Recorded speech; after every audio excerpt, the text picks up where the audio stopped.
مرتبہ لاہور کا ایک نوجوان تھا، اس کی شادی کو کچھ مہینے ہو گئے تھے تو ملنے کے لیے آیا. ہم نے پوچھا سناؤ بھائی آپ خوش ہیں؟ تو بڑا غصے میں تھا، کہنے لگا جی کیا کروں، بس ماں باپ نے ایسی بیوی ڈھونڈ کے دی ہے جو بالکل جو ہے نا وہ دین سے محبت نہیں رکھتی، نماز نہیں پڑھتی، کہتا رہتا ہوں پردے کا خیال نہیں کرتی، فلاں نہیں کرتی، فلاں نہیں کرتی. ایک لمبی چارج شیٹ اس نے بنائی ہوئی تھی. تو مقصد اس کا یہ تھا، یہ کہتے ہیں to read in between the line, کہ اگلا بات تو کر رہا ہے لیکن مدعا کیا ہے یہ سمجھنا پیر کا مقصد، پیر کا کام ہوتا ہے. ہمارے حضرت فرمایا کرتے تھے اگر مرید ہونا 420 تو پیر ہوتا ہے 840. اللہ تعالیٰ ان کو وہ فہم دے دیتے ہیں کہ وہ سمجھ جاتے ہیں کہ یہ چاہتا کیا ہے. اور ہمارے حضرت رحمت اللہ کو تو اللہ نے کشف عطا فرمایا تھا.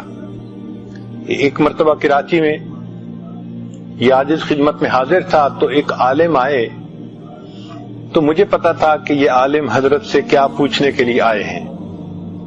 تو میں حضرت کی خدمت میں حاضر ہوا اور میں نے کہا کہ حضرت وہ فلاں عالم آپ سے ملنے کے لیے آئے ہیں.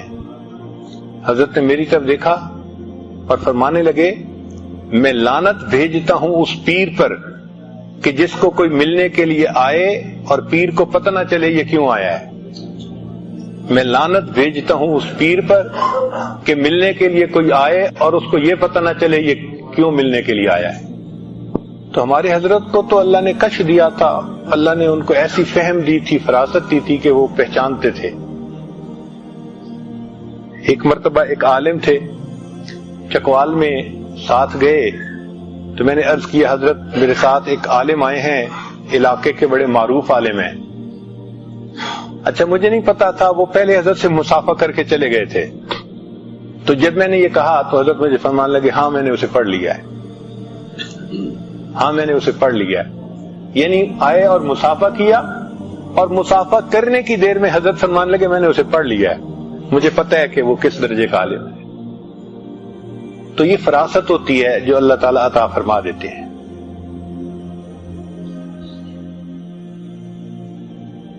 اب اس نوجوان نے آ کے نا جب لمبی چارج شیٹ بیان کی تو مجھے سمجھ لگ گئی کہ یہ کہنا کیا چاہتا ہے. وہ اصل میں مجھ سے NOC مانگ رہا تھا کہ حضرت جی کہہ دیں کہ تم اس کی طبیعت ذرا ٹھیک کرو تو میں بیوی کو جو ہے ذرا ٹھیک کر دوں گا.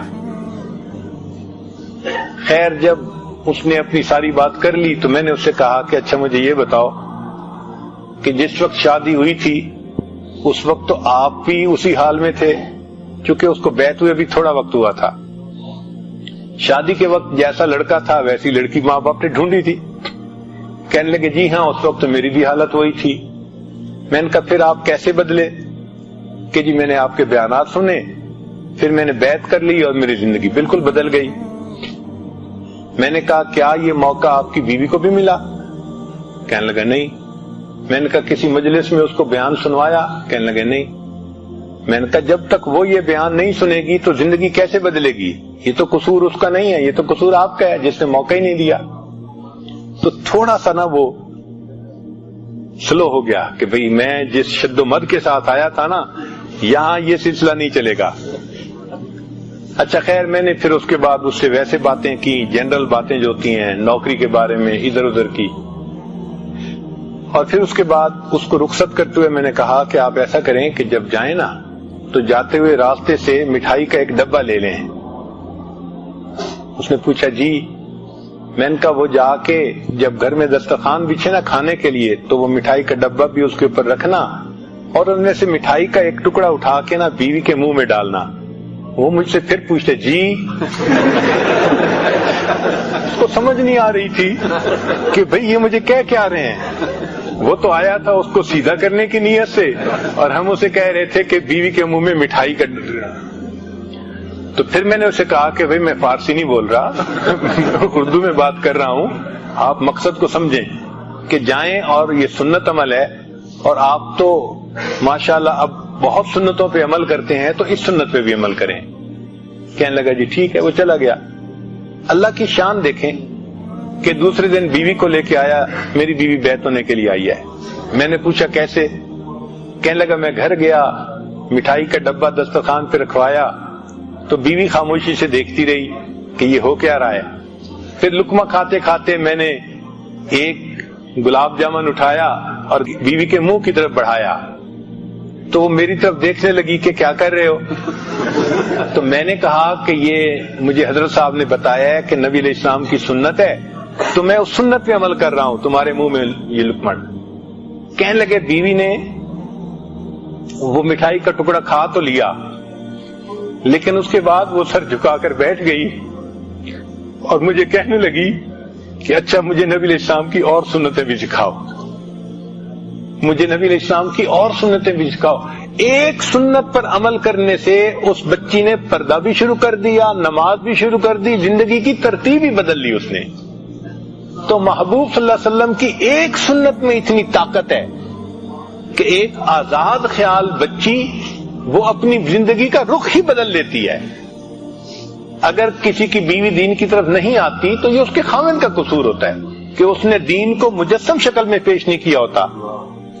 اگر دین کو ہم مجسم شکل میں پیش کرتے تو سب سے زیادہ ہماری قدردان ہماری بیوی ہوتی. اور اس کی دلیل کیا ہے کہ نبی علیہ السلام نے جب نبوت کا دعویٰ فرمایا تو سب سے پہلے کون ایمان لے کے آیا؟ عورتوں میں سیدہ خدیجہ کبریٰ رضی اللہ تعالیٰ، جو بیوی تھی جو جتنا قریب رہتی تھی اتنا جلدی وہ ایمان لے کے آئی. تو دین میں تو مقناطیسیت ہی ایسی ہے کہ جو اس پر عمل کرے گا اس کی بیوی اس پہ قربان جائے گی. مگر ہم ایسا تو نہیں نہ کر سکتے کہ بیوی نیک بن کے رہے اور ہم آزاد بن کے رہیں، یہ نہیں ہو سکتا. ہماری یہ تمنا پوری نہیں ہو سکتی. ہم خود نیک بنیں گے تو پھر گھر والے اولاد پھر وہ بھی نیک بنیں گے.